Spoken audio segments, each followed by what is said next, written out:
Retro cinema చూసిన తర్వాత నాకొచ్చిన ఒకే ఒక ఫీలింగ్. అసలు తమిళ్ హీరోలు మీరు ఎందుకు గ్యాంగ్‌స్టర్‌లుగా మారాలనుకుంటారు?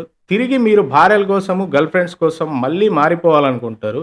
అవి పట్టుకొని తమిళ్ డైరెక్టర్లు సినిమాలు తీసి మా మీద యుద్ధం ఎందుకు ప్రకటిస్తున్నారు? ఎందుకు చెప్తున్నానంటే ఈ మధ్య రిలీజ్ అయిన 'జీబీయు' అనే అజిత్ సినిమా కూడా సేమ్ యాజ్ ఇట్ ఈస్‌గా ఇదే లైన్ ఉంటుంది స్టోరీ లైన్. దీంట్లో కూడా తెలుగులోకి డబ్ చేస్తున్నాము అనే ఒక చిన్న ఇది కూడా లేకుండా తమిళ్ పాటలుంటాయి బ్యాక్‌గ్రౌండ్‌లో. ఆ తమిళ్ పాటలని ఏకంగా తెలుగులో గూడా అదే తమిళ్ పాటలు పెట్టారు. కనీసం తెలుగు ప్రేక్షకులకనేది మర్యాద లేదా? సో, రెట్రో సినిమా స్టోరీ ఒక love story. Karthik Subbaraju undoubtedly ఒక ప్యాషనేటెడ్ ఫిల్మ్ మేకరే. వింటేజ్ స్టోరీలు చూపిస్తా ఉంటాడు. ప్రతిది గూడా వింటేజ్ స్టోరీనే ఉంటది ఎక్కువగా నేను చూసిన సినిమాల్లో. బట్ ఈ రెట్రో స్టోరీ అనేది ఒక లవ్ స్టోరీ. పారవేల్ తన గర్ల్ ఫ్రెండ్ రుక్మిణిని పెళ్లి చేసుకొని ఈ గ్యాంగ్స్టర్ లైఫ్ వదిలేసి నార్మల్ లైఫ్ లీడ్ చేయాలని అనుకుంటాడు. చివరికి పెళ్లి చేసుకున్నాడా లేదా, చేసుకుంటే ఏమైంది, ఏం జరుగుతుంది అనేది ఈ రెట్రో స్టోరీ. ఇప్పుడు చెప్పినట్టు ఇదే ఫ్లోలో స్టోరీ వెళ్తే బాగుండేది. కానీ ఈ సినిమాలో మధ్య మధ్యలో కొత్త కొత్త క్యారెక్టర్లని ఇంట్రడ్యూస్ అవుతూ ఉంటాయి. ఈ కొత్త క్యారెక్టర్ ఇంట్రడ్యూస్ అయినప్పుడల్లా స్టోరీ లైన్ అనేది మారిపోతూ ఉంటుంది.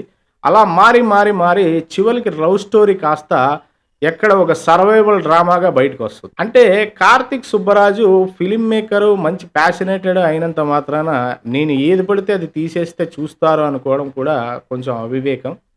ఈ రెట్రో సినిమా చూసినప్పుడు నాకు లిటరల్‌గా ఈ సినిమా నుంచి బయటికెళ్ళిపోదాము. అసలు ఎందుకు చూస్తున్నాం అనిపిచ్చింది. ఏ సీన్ కూడా ఎంగేజింగ్‌గా నాకు ఎక్కడా అనిపించలేదు. ఈ సినిమాలో చెప్పుకోదగ్గ ఒకే ఒక ప్లస్ పాయింట్ ఉంది. ఒక పాట, ఫైటు, మళ్ళీ కొంచెం డ్రామా ఇవన్నీ కూడా చాలామంది యాక్టర్స్‌తో దాదాపు 20 నిమిషాలు ఒక షాట్ అనేది డిజైన్ చేసుకున్నారు. ఇది అంతమంది యాక్టర్స్‌తో డిజైన్ చేయడం అంత ఈజీ అయితే కాదు. చూడ్డానికి కూడా సినిమాలో చాలా బాగా అనిపించింది. ఈ ఒక్క సీన్ తప్ప సినిమాలో చెప్పుకోదగ్గ సీన్ అయితే ఏమీ లేదు. అదే రొట్ట కొట్టుడు. సినిమా ఇంకా ఎంతసేపు ఉంటుంది? సినిమా నుంచి ఎప్పుడెప్పుడు బయటికెళ్ళిపోదాము అనే ఫీలింగ్ తప్ప నాకైతే ఈ సినిమా చూస్తున్నప్పుడు ఎక్కడా గాని అబ్బా! ఈ సీన్ భలే ఉంది అనే ఫీలింగ్ మాత్రం నాకెక్కడా రాలేదు. ఇన్‌ఫాక్ట్ 'జెండు బామ్' తీసుకెళ్లాల్సిన సినిమా ఇదైతే. నాకైతే మాత్రం నచ్చలేదు. తమిళ్ డైరెక్టర్స్‌కి ఒక చిన్న రిక్వెస్ట్.